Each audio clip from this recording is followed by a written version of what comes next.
দুখান বা ধোঁয়া, এই পুরো পৃথিবীর আকাশটা একটা নির্দিষ্ট সময় পর্যন্ত ধোঁয়ায় ছেয়ে যাবে এবং হতে পারে, আল্লাহু আলাম, হতে পারে যে সূর্যের আলো পৃথিবীতে পৌঁছাবে না, এমন ধোঁয়া হতে পারে।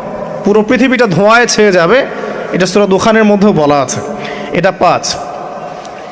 6 নম্বরে নবী সাল্লাল্লাহু আলাইহি ওয়াসাল্লাম বলছেন যে একটা ভূমিকম্প হবে পৃথিবীর পূর্ব দিকে। পৃথিবীর পূর্ব দিক মানে এই যে ভারত, পাকিস্তান, বাংলাদেশ, শ্রীলঙ্কা, ইন্দোনেশিয়া, ঠিক আছে, এই সিঙ্গাপুর, এই যে কন্টিনেন্ট, মালয়েশিয়া, এটা পৃথিবীর পূর্ব দিক। এদিকে একটা ভূমিকম্প হবে। তারপরে 7, পৃথিবীর পশ্চিমে একটা ভূমিকম্প হবে। পশ্চিম মানে বোঝেন না?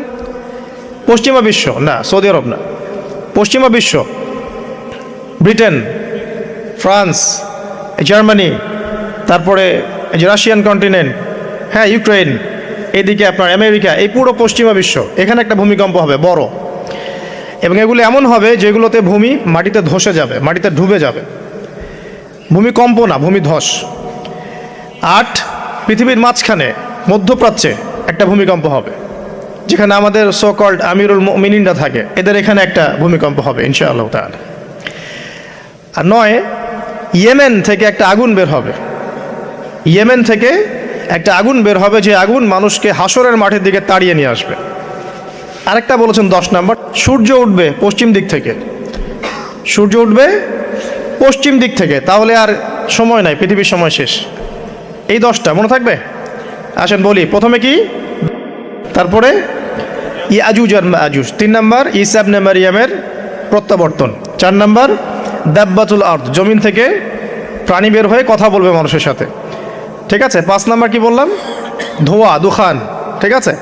6, 7, 8, 3টা ভূমিকম্প, পূর্ব দিকে একটা, পশ্চিমে একটা, পৃথিবীর মাঝখানে একটা। 9 নম্বর ইয়েমেনের নাম শুনেছেন? ওই ইয়েমেন থেকে আগুন বের হবে, সেই আগুন মানুষকে হাসরের মাঠের দিকে তাড়িয়ে নিয়ে আসবে। এবং 10, যেটা বললাম, সূর্য উঠবে পশ্চিম দিক থেকে, তখন তওবার দরজা বন্ধ হয়ে যাবে, তওবা করেও লাভ হবে না। 2টা সময় তওবা করে লাভ নাই। একটা হচ্ছে মৌতের যন্ত্রণা শুরু হয়ে গেলে, মৃত্যুর যন্ত্রণা শুরু হয়ে গেলে, আগে পা থেকে শুরু হয়ে আস্তে আস্তে গলার দিকে আসে। হাদিসে যেমনটা এসেছে, সূরা ওয়াকিয়ার মধ্যেও আছে, যে পায়ের দিক থেকে যন্ত্রণা শুরু হয়ে আস্তে আস্তে আস্তে আস্তে এই গলার দিকে আসে, এবং আত্মাটা গলার এখানে যখন চলে আসে, এখান থেকে মালাকুল মউত আত্মাটাকে নিয়ে চলে যান। এবং চোখ দিয়ে তাকিয়ে থাকে মানুষ।